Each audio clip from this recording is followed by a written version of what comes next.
The slums of Dharavi in Mumbai house over 1 million people. This was once one of the largest slums in the world. In a city where almost 43% of residents are migrants from outside, it is not surprising that Mumbai has numerous such pockets all across the city. In fact, today Dharavi is dwarfed in comparison to the other slums that have cropped up. Tilaknagar, Asalfa, and Sakinaka, which cover large swathes of the central suburbs of Mumbai.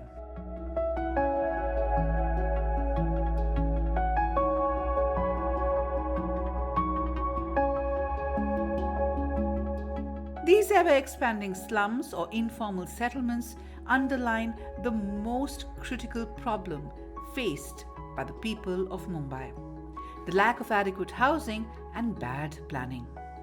What's worse, it seems that little is being done about this. The primary challenge in low income housing in India has been the whole understanding of what the real demand is. So we've had quite a lot of definitions of affordable housing floating around, but then we see the numbers even in PMAY, for that matter, in the urban.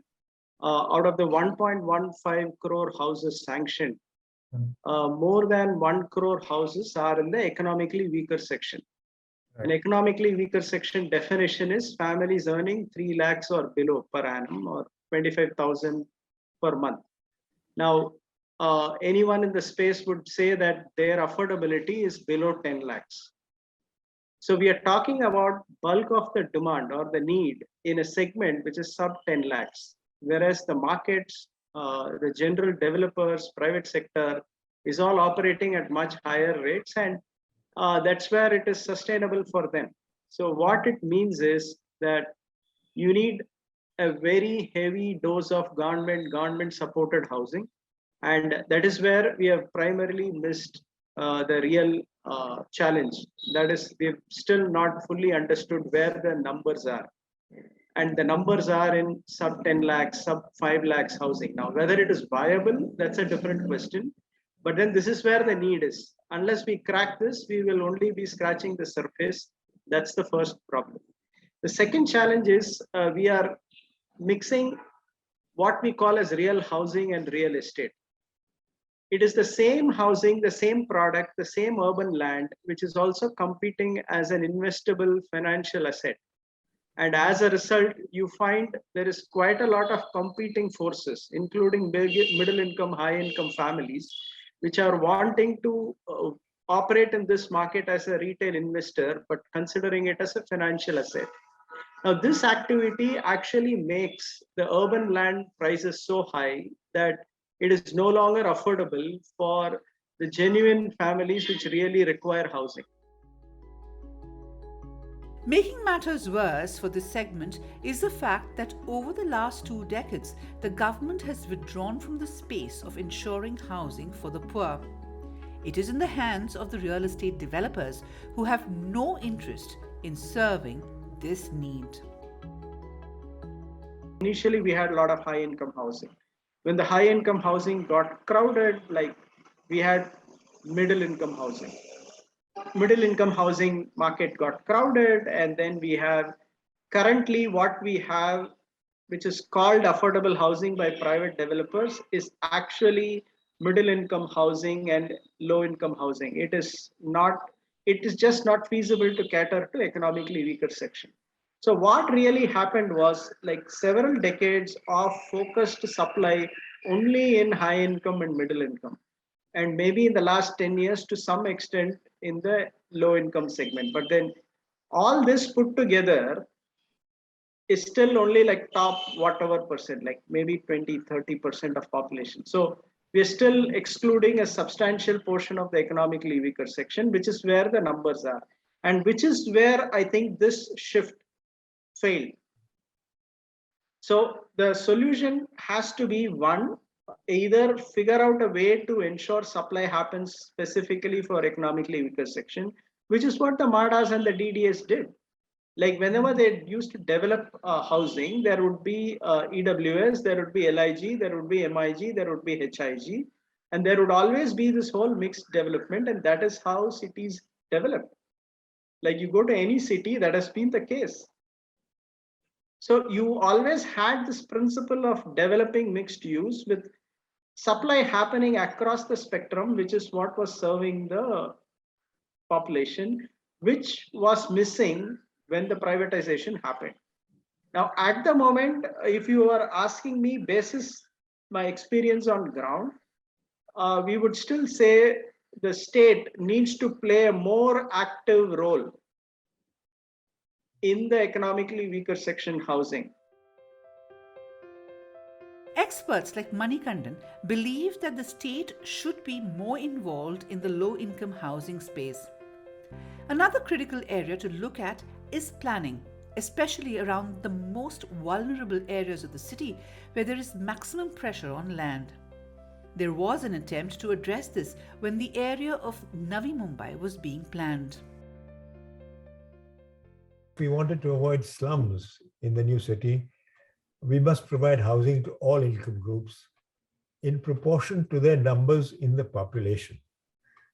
This meant sites and services for the poorest. In sites and services, I don't know whether you know this, every family is assigned a plot with what is called a wet point. That is a water supply point and a sewage outlet. And they're free to build what they like. They can make a tin shack or whatever irregular structure they want on it. But over time, these are improved gradually into brick walls, asbestos sheet roofs, and then a more solid construction. So the low-income settlement improves gradually over time. And poorer people find it much easier to invest over a long period rather than produce a big sum of money upfront. This policy of ensuring housing for all income groups was first implemented in CIDCO's early development at Vashi, but I think it has long since been abandoned, and I believe we now have slums in Navi Mumbai. Clearly, our city planning and the implementation of our policies has been at fault. But now efforts to rectify the situation of access to good housing are also wrought with challenges. Take for instance the issue of slum rehabilitation, which has been handed over to private real estate players in a city like Mumbai. To maximize returns, these developers have used up all the open spaces cleared up by slums to monetize land. Meanwhile, the buildings built for the slum dwellers are often unlivable, either because they are crammed or are far out in the suburbs. Experts point out that the state needs to revisit the very idea of adequate housing. I feel like we have to move away from this the numbers game, really, because I think the housing is not a numbers game, but it's more about the issue of adequacy and how do we first of all get a consensus in terms of what we think is adequate, because affordability, it should also include access to livelihood. It should also include access to affordable public transportation. It should also include access to cultural activities or community activities or education for children. So then you start, you think about all these parameters as housing. So housing is not just a house, but it's a bundle of goods, right? So this whole economic theory, like it's not, it's a bundle of rights. So it's a bundle of goods that housing needs to provide. And so that needs to change. So therefore, then the other way to perhaps solve it, and I'm not sure we're going to really solve it, but at least then to acknowledge what has already been built. Like, can you just even find value in already the housing that people have already built? And can you say, how can we actually improve this rather than trying to say that this illegal or doesn't work, right? So we have to stop sort of criminalizing these settlements and then see how we can actually augment it, because it also actually helps the city also, because these settlements provide a lot of services to the city. That's where your drivers, your domestic helps, your Uber drivers, your Swiggy drivers, they're all living in these settlements. Where do you think they're living? Another key issue for the poor who can't afford a house is access to cheap and safe finance. And institutions like the Indian Housing Federation are providing solutions. The formal lending institutions in India are probably covering the top 10% of population. So there is quite a lot of activity in terms of access to financing that needs to be done, both in terms of improving the width of availability of access to finance and also in terms of depth. And that is what we are working and focusing on. Then we have a category of institutions, especially the small finance banks, which are focusing on lower income segments, and a segment of housing finance companies, which we call as affordable housing finance institutions, are catering to families which have the income and repayment capacity, but may not necessarily have incomes from formal income sources. So you would find a cab aggregator driver, an auto rickshaw driver, a pani puri vendor, a vegetable vendor, who are not usually serviced by formal segments, but then who do have a sustainable form of income being serviced by such institutions. So what we did as part of IHF's work is to create a marketplace where these customers could interact with these lending institutions, and the lending institution could choose their customer and the customer could choose their lending institution in a pure marketplace method.